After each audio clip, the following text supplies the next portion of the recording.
At 1 o'clock today, we received a 911 call into our dispatch center advising that we had a depression in the Caribbean Estates Mobile Home Park. At 1:10 today, Engine 14 with Pasco County Fire Rescue went on scene and called in what he approximated to be about a 10 by 10 by 15 foot deep depression. It's fixed in between several different mobile homes.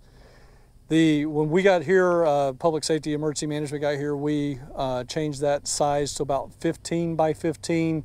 What we call the Z-axis, or that vertical axis, we're going to estimate right now to be between 10 and 15 feet deep. It's hard to get to the sinkhole itself and actually measure that, but we're going to increase the size on this to about 15 by 15 at the surface, and we're approximating 10 to 15 feet deep.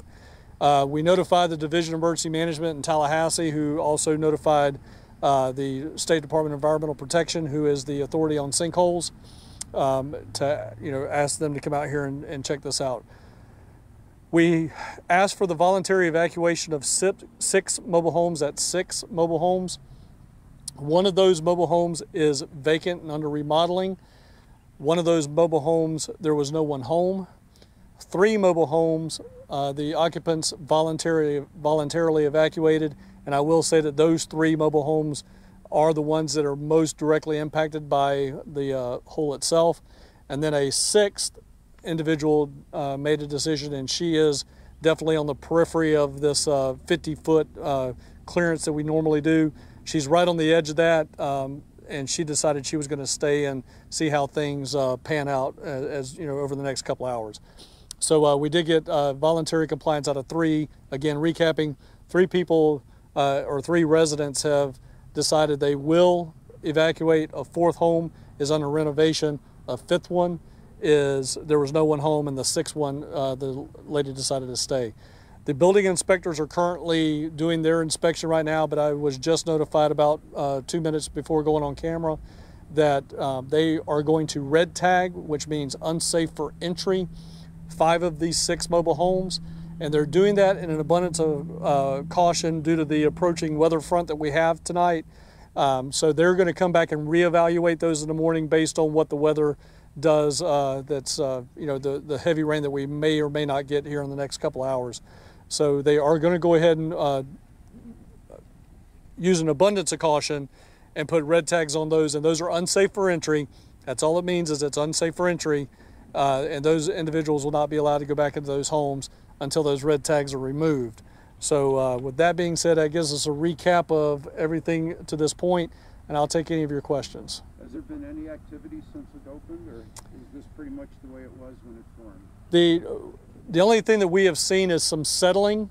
One of the guys that works for me that's been doing this a very long time, we do believe we're going to lose some of the edges as a natural slope. Typically sinkholes are almost cylindrical in nature, so there's going to be a natural slope that happens with it, especially if we get any more rain. So one of the guys that works for me said that we believe we're probably going to lose about 2 feet of its southern edge, which is on the side of the mobile home that's closest to it. But again, that would be more settling movement than it is actually still an active sinkhole. Can you describe the process it's going to undertake now to examine the site and then declare whether it's, when it's going to be safe for people to get back into their homes? Right, so the question for you guys that are live streaming is, can I talk about the process, about what it's going to take, where we go from here, or what's that process to get people back in their homes and make it or deem it safe? So the Pasco County's process is, again, if we red tag it and it's a permanent red tag, then the homeowners have the opportunity to appeal that red tag and remediate the sinkhole underneath its current underneath the current ordinance. The property owner in this case, so a little bit of a complicating issue here is we have a private property owner that owns all of this property. The mobile homes themselves are owned by the owners. So the earth beneath it, which is where the sinkhole is owned by the property manager, Caribbean Estates. The mobile homes themselves are owned by the actual residents that live here. So the property agent in this case would need to pull a permit, a remediation sinkhole permit, and go in and get an engineer to tell them what is it going to take to fix that sinkhole and remediate it. Once they comply with that, they show us the paperwork that, you know, for instance, if it's just compact and fill, if it's compact fill and grout, whatever the engineer says it has to have, that they have to comply with that engineer. Once they've done that, they show us a receipt that they've done that, then we will deem this to be a remediated sinkhole. So that's the process right now. It could be they could do that as quickly as a few days. It could take it just depends on what the property manager wants to do here. It could take a couple of weeks. What's the process for you though now? I mean, what do your officials have to do here to make sure that the hole's not getting bigger? Right. That you don't have to keep moving people out of their homes. Understood. So again, the question was, what is the county's process at this point in trying to keep people in their homes and not evacuating any more homes? And that is, we monitor this. We will have it monitored all night long by sheriff's deputies.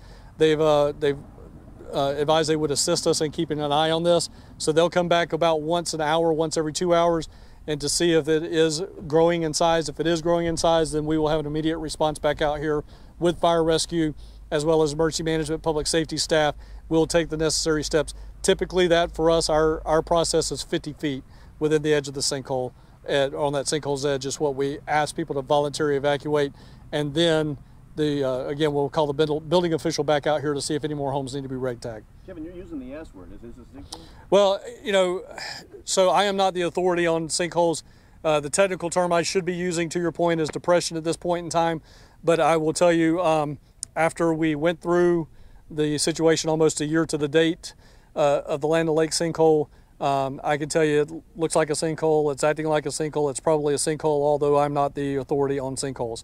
So, but again, technically we should be using the term depression. So thank you for that correction. Is it possible the bad weather you got yesterday was an impact here? You know, I got a question about that earlier. I think it was 970 is the radio station that asked me about that. Does rainfall and drought help produce sinkholes? I'm not the authority on that. There's still a lot of science that has to be done on this, but I will tell you, and I know JJ's just here off camera, one of my senior staffers, he's told me the same thing. We get rain followed by periods of drought, extreme heat, followed by more rain. It has a tendency to uptick our depression response. So I think unofficially, yeah, there is some type of connection there. Officially, again, I'm not a scientist, and we do have the University of South Florida that's working with us to try to help understand sinkholes a lot better. And I'm hoping this is just another example that I might be able to take to the legislature this next year to see if maybe we can get some type of grant or something like that for University of South Florida to actually do some more scientific study on this so we can understand and know the science behind the disaster. Will a geologist come out? Yeah, typically the question was, will a geologist come out? Again, we notify the Department of Environmental Protection, who does have a geologist. Whether or not they choose to come out, that will be on them. They may very well look at some of your video and make that determination remotely. It doesn't necessarily require them to be here. Yes? You mentioned that 5 of the 6 houses have been red tagged at this point. Can you tell us, is the one house that has not been red tagged the one where the resident elected to stay? I don't know the answer. Again, the question was, out of the 5 of the 6 homes that have been red tagged, is it the one that has not been red tagged? Is it indeed the one that the resident there has not decided to voluntarily evacuate? That would be my assumption at this point in time. Again, because she was on only a portion of her addition of her house, which is a carport, was within the 50 feet. So that would be my assumption right now. I haven't talked to the building official about it. Obviously, they're behind me about 200 feet doing their necessary inspections and tagging.